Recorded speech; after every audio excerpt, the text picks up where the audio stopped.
નમસ્કાર વિદ્યાર્થી મિત્રો, ધર્મા એકેડેમી પ્લેટફોર્મ પર આપ સૌનું હાર્દિક સ્વાગત છે. ડીઆરડીઓ ને ખૂબ મોટી સફળતા મળેલી છે. Scramjet engine power based hypersonic technology demonstrator વેહિકલ્સને સફળતા મળી છે. આ વેહિકલની કઈ રીતની પરીક્ષણ કરવામાં આવેલું હતું તો એનું આપણે હવે ચર્ચા કરીએ. તો કે ઓડિશામાં જે વ્હીલર આઇલેન્ડ છે ત્યાંથી મોટાભાગની રોકેટ લોન્ચ કરવામાં આવે છે. આ ટેકનોલોજીનું પણ ત્યાંથી જ ડેમોન્સ્ટ્રેશન કરવામાં આવ્યું હતું. જ્યારે આ વેહિકલનો ઉપયોગ કરવામાં આવ્યો ત્યારે રોકેટ લોન્ચ કર્યું. રોકેટને 30 કિલોમીટર ઉપર જઈને 20 સેકન્ડ માટે સ્ક્રેમજેટ એન્જિનને શરૂ કરવામાં આવેલું હતું અને આપણને મિસાઇલની હાઇપરસોનિક સ્પીડ પ્રાપ્ત થઈ, જેથી કહી શકાય કે ડીઆરડીઓ માટે આ સૌથી મોટી સફળતા છે. બીજું કે વિશ્વમાં માત્ર ગણ્યા ગાંઠ્યા લોકો પાસે આ ટેકનોલોજી છે, જેમ કે રશિયા, અમેરિકા અને ચાઇના. ત્યારબાદ ભારત ચોથા નંબરે આવે છે. તો આ ટેકનોલોજીમાં શું એવી ખાસિયત છે તેની આપણે હવે ચર્ચા કરવાની છે. સામાન્ય રીતે મિસાઇલને તેની ઝડપના આધારે પ્રકાર પાડવામાં આવે છે. તો આ મિસાઇલની ઝડપ છે એ કોની સાપેક્ષે ગણવામાં આવે છે તો કે સાઉન્ડની સ્પીડની સાપેક્ષે ગણવામાં આવે છે. સાઉન્ડની સ્પીડ સામાન્ય રીતે 1 મેક ધારવામાં આવે છે.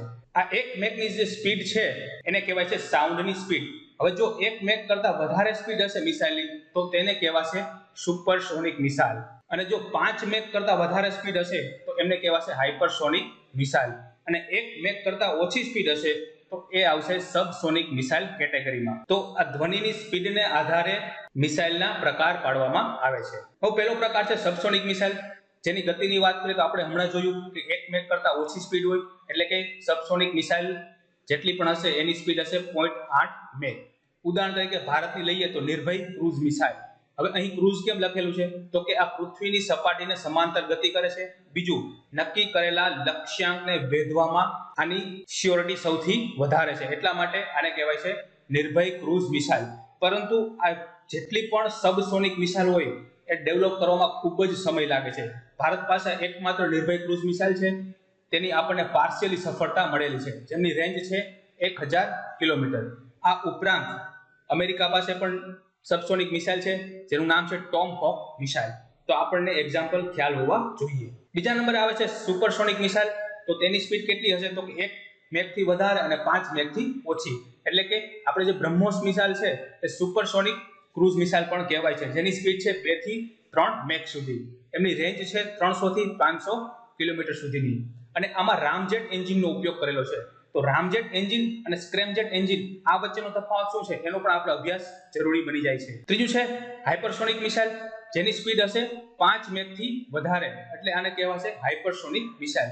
આમાં સ્ક્રેમજેટ એન્જિનનો ઉપયોગ કરેલો છે. તો સ્ક્રેમજેટ એન્જિન અને રામજેટ એન્જિનમાં શું તફાવત છે એનો આપણે હવે અભ્યાસ કરીએ. આ ઉપરાંત આને એર બ્રીથિંગ એન્જિન પણ કહેવામાં આવે છે. તો શા માટે એર બ્રીથિંગ એન્જિન કહેવામાં આવે છે તે આપણે હવે જોઈએ. અહીં એક આકૃતિ દર્શાવવામાં આવેલી છે જેમાં ટર્બોજેટ એન્જિન દર્શાવેલું છે, રામજેટ એન્જિન દર્શાવેલું છે અને સ્ક્રેમજેટ એન્જિન દર્શાવેલું છે. તો પહેલા વાત કરીએ ટર્બોજેટ એન્જિનની. તો ટર્બોજેટ એન્જિનમાં ઘણા બધા ચક્ર તમે જોઈ શકો છો.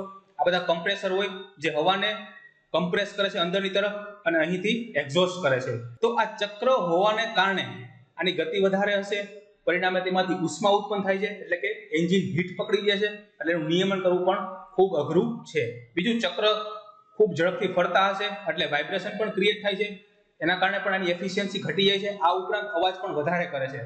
તો આ એન્જિનને આવી લિમિટેશન કહી શકાય. હવે રામજેટ એન્જિનની વાત કરીએ તો રામજેટ એન્જિનમાં તમે જોઈ શકો છો એકદમ સિમ્પલ ફોર્મ્યુલા અહીંયા આપેલી છે. અહીં કોઈ ચક્કર છે નહીં, પરંતુ જ્યારે મિસાઇલ હવામાં હોય છે ત્યારે વાતાવરણમાંથી સીધો ઓક્સિજન એટલે કે હવા સીધું એન્જિનમાં પ્રવેશ કરે છે અને બહારથી એક્ઝોસ્ટ થઈ શકે છે. હવે અહીં વિસ્તાર મોટો છે એટલે વધારે હવા પ્રવેશ છે, પરંતુ અહીં વિસ્તાર તમે જોઈ શકો છો ખૂબ જ પતલો છે, એટલે અહીંથી પ્રેશર ઓટોમેટિક ડેવલપ થશે અને અહીં જે ગરમ હવા છે એ પ્રેશરથી બહાર નીકળશે. એના કારણે આની સ્પીડ વધારે હોય છે, એટલે આમાં સુપરસોનિક કમ્બુશન થાય છે, એટલા માટે આને સુપરસોનિક એન્જિન પણ કહેવામાં આવે છે. તો આ પ્રકારના એન્જિનને કહેવાય રામજેટ એન્જિન.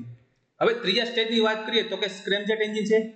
હવે આ એન્જિન ક્યાં યુઝ થાય છે તો કે જ્યારે કોઈ પણ મિસાઇલની સ્પીડ 5 મેક થી વધારે લઈ જવી હોય ત્યારે આ પ્રકારના એન્જિનનો ઉપયોગ થાય છે.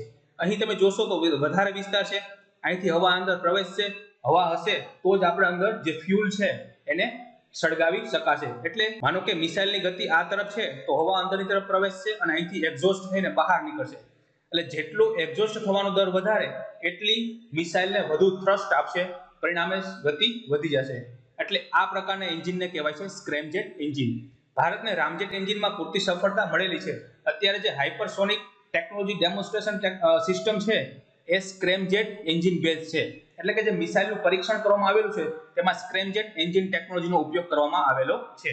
હવે અત્યારે આપણા માટે આ ઇન્ડિજિનિયસ ટેકનોલોજી તરીકે આપણે ડેવલપ કરીએ છીએ, પરંતુ આમાં યુનાઇટેડ કિંગડમ, ઇઝરાયલ જેવા દેશોએ પણ આમાં ભાગીદારી દર્શાવી છે અને આપણને મદદ કરી રહ્યા છે. હવે હાઇપરસોનિક ટેકનોલોજી ડેમોન્સ્ટ્રેટર વ્હીકલ શું છે એની આપણે થોડીક ચર્ચા કરી લઈએ.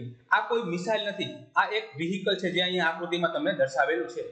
એ સંશોધન કોને કરેલું છે તો કે DRDO દ્વારા સંશોધન કરવામાં આવેલું છે. સ્ક્રેમજેટ ટેકનોલોજી આધારિત છે. એટલે કે આ વ્હીકલ એવું છે કે એક પ્રકારની સ્ક્રેમજેટ ટેકનોલોજી બેઝ છે. ભવિષ્યમાં આ ટેકનોલોજીનો ઉપયોગ આપણે મિસાઇલ લોન્ચ કરવામાં અથવા તો અન્ય સેટેલાઇટ લોન્ચ કરવામાં પણ ઉપયોગી સાબિત થશે. એટલા માટે આને ડ્યુઅલ યુઝ ટેકનોલોજી પણ કહીએ છીએ, કારણ કે સિવિલ પર્પઝ માટે અને ડિફેન્સ પર્પઝ માટે બંને માટે આપણે આનો ઉપયોગ કરી શકવાના છીએ. આ બે હેતુને કારણે આપણે આને ડ્યુઅલ યુઝ ટેકનોલોજી પણ કહેવામાં આવે છે. હવે તમારે હાઇપોથેટિકલી વિચારી તો 1 કલાકમાં 7400 કિલોમીટરનું અંતર કાપી શકે છે. તમે આ સ્પીડની અનુમાન લગાવી શકો છો, બરોબર? તો આ કેટલી ઝડપથી મિસાઇલને છોડી શકશે. તો આ પ્રકારની ટેકનોલોજી અમેરિકા, રશિયા અને ચીન, ત્યારબાદ ચોથા નંબરે ભારત પાસે ડેવલપ કરેલી છે. હવે હાઇપરસોનિક ટેકનોલોજી ડેમોન્સ્ટ્રેટર વ્હીકલના ફાયદા ક્યાં ક્યાં છે તો કે હાઇપરસોનિક વાહનો સ્વદેશી ટેકનોલોજીને કારણે હવે બનાવવા સરળ રહેશે. આપણે બીજા દેશ ઉપર આધાર રાખવો પડશે નહીં. બીજું, રક્ષા ક્ષેત્રમાં લાંબા અંતરથી ક્રૂઝ મિસાઇલના વાહક તરીકે વિકસાવી શકાશે.